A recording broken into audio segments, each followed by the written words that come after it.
Hey, it's David here, the CEO and founder of the Freedom Founders Mastermind community. What you don't know may hurt you. Sure, we've heard that all the time in life, right? And typically we're people who we like to know, we like to learn, we like to be in control of our lives, and therefore we'll do what it takes to figure things out, right? We've been taught to carry the load on our own shoulders, that if it's going to be, it's up to us to get it done, right? And a certain part of that is relevant in life. Yes, you do need to shoulder up and take responsibility for what you want in life and carry the torch for creating the security and the career path and whatever it is you're trying to do. Yes, it is up to you as the individual to do that. But beyond that, there's too much information and too many areas of life that go beyond the time capsule that we have to figure these things out on our own. And that's the key, is we shouldn't try to do everything on our own, even though that's what we've been taught to do. Too often, I speak to dentists at all career points in life. I just spoke to one who's 30 years old just a few minutes ago, really getting started, getting married this summer, is getting ready to buy a practice. And yet he's already thinking about the fact that he needs to do different things differently than his father, who is also a dentist, some 34 years older than he is. So his father's 64, getting ready to retire out, and his son, the caller I had the call with, age 30, getting started. And he has great respect for his father. His father went all the way through and got his master's in the AGD program. So obviously a very proficient dentist, very proud, I'm sure, technical expertise, all the things that you would think make a classically solid and successful, in this case, technical expert, a dentist. What he doesn't want to do is follow his father's footsteps in how much his father worked. Now, no disrespect at all. He loves his father, and his father provided well, but he says, my father was never around. Why? He was working 4 days and 5 days, 4 days and 5 days his whole life. He took one day off a week every 2 weeks, one Friday every 2 weeks. That's it for a highly capable, very proficient, very dedicated to the cause dentist. Why is that? Why compelled to work so hard? Well, number one, he put everything into that.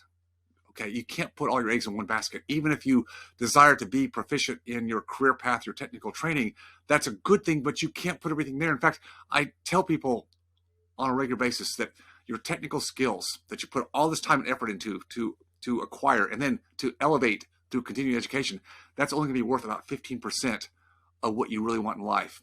Freedom, more time. It's going to be worth 15%. The other 85%, you've got to develop some other skill sets. You've got to particularly develop some financial acumen. He said his father, I'm talking about the young 30-year-old caller, his father never had time or took a real interest in his financial future. He always gave his money to a money manager. 401ks, the standard stuff, put it on Wall Street, because he's too busy and it's too complex. I'll just give it to somebody else. While his father has done okay, he's still on the treadmill. Been on the treadmill now for 30 plus years, grinding it out, doing great work, but never having the free time or the feeling that he had any free time to really spend with his family, with his son growing up and other children that I'm sure were a part of the family.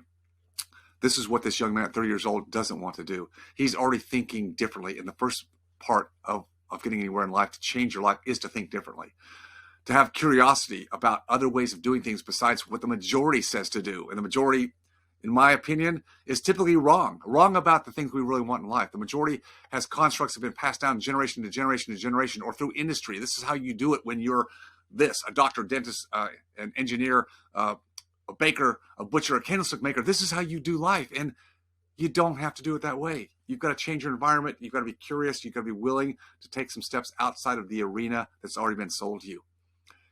Mindset determines how we think. How we think determines the decisions we make, and decisions determine the behavior or the actions we take. It's a regular pulse. And if you're not thinking differently, or you're afraid to think differently, or you haven't been given the permission to think differently, you're not going to do anything differently, and you're not going to get results that you really want in your life. What we all want is more time, more freedom. And yet we have this mystical retirement age, 60s or 65 or 70 or whatever it's getting pushed to these days, which is crazy for somebody who's educated and puts in the time, the risk, the capital as a dentist or any small business entrepreneur for that matter. Way too much risk to feel like you're compelled to stay on a treadmill for 35 plus years and still wonder, do you have enough when you want to take your foot off the pedal? We have a different way, a different pathway in Freedom Founders, and it not only has worked for me, my story, I'm the product of the product, but it's worked for hundreds of other dentists. I know we know what we're doing. In the right hands, what we do and create the frameworks for creating freedom works over and over again. It's just a matter of, are you willing to take the chance? Are you willing to take the risk to try something different? It's always up to you. You've got to be interested in your future more than anybody else does. It's your future. Focus on that. See you next time.